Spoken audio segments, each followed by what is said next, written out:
Hello, good afternoon, good morning, good evening, and welcome. My name's Richard. I'm a registered nurse and I have an earwax removal clinic in the UK called No More Earwax in the northwest of England. Welcome to our episode. 4 ears today. Oh, it's episode 95. 4 ears today. Now, this was a husband and wife, a lovely couple who came to see me, and all 4 ears were pretty much jam-packed.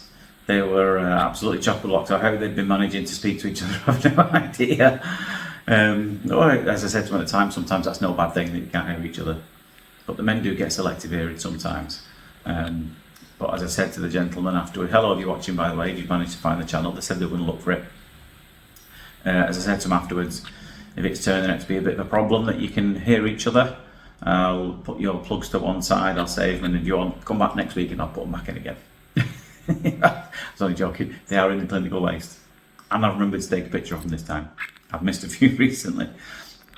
Now this was the good lady, and it's quite the very different consistencies of both patients. As was quite wet and quite sticky. So it was a bit of a problem to get out because when it's a bit wet and sticky like this, it's a bit difficult to peel away from the sides. It gets a little bit stuck. So sometimes you have to think, do you know what?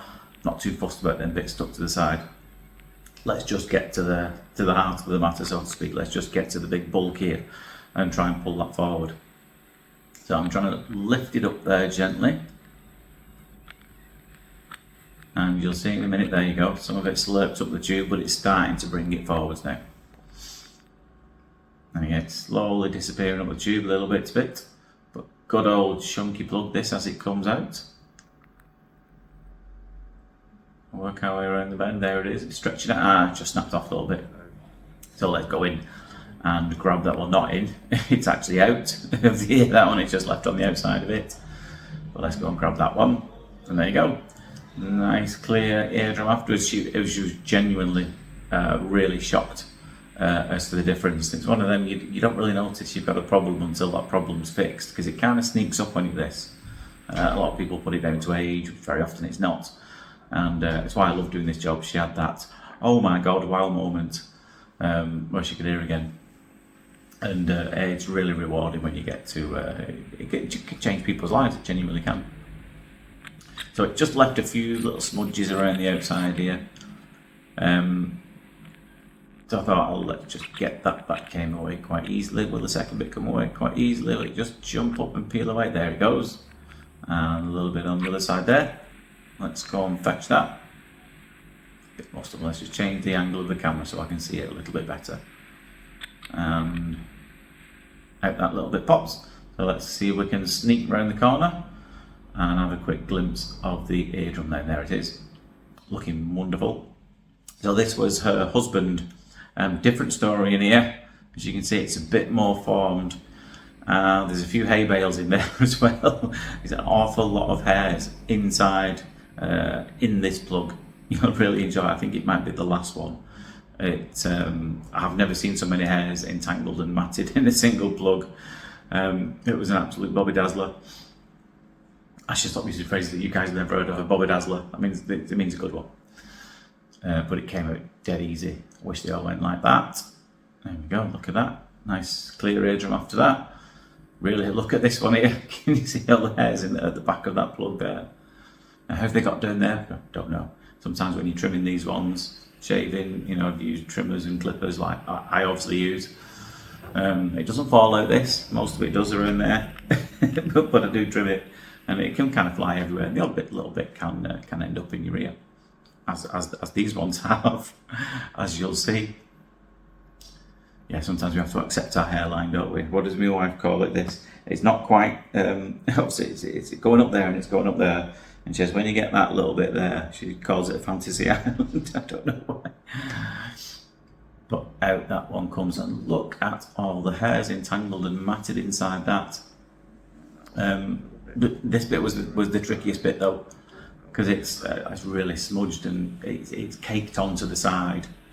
I've stayed with the full-size tube here because the fine end with this, I just don't think it's a bit easier to navigate. I just don't really think that it would have had the power to pull these bits off here that are literally caked onto the side. Speaking of cake, I think I'm going to release this on the Sunday.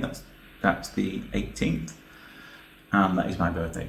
So if you're watching this, feel free to wish me a happy birthday. It's not my birthday today, it's a couple of days before. I'll do these in advance, but I'm going to post it on my birthday.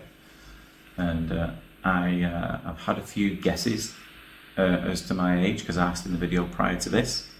I don't think that's been released yet, so I don't know what people have guessed, how old I think I am.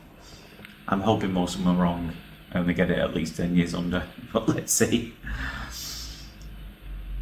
I've weathered quite well, not done too bad. As my wife said, if she'd have met me when I was 20, 25, she wouldn't have even talked to me. She said, you've definitely grown into your looks. But then again, I did have very long hair. Back then, when you think you're a rock star, you know, literally my hair was down here. Is that a new watch, by the way? Got a new watch? Somebody did ask me what's the story behind why do nurses wear watches on their Caliphate watch. And the reason is you're not allowed to wear anything as a nurse. I mean, I do because I don't do actual that type of nursing anymore, so I can wear this one. When you're dealing with, obviously you need to know the time, and when you look down it's actually upside down, so when you look at it like that it's the right way up.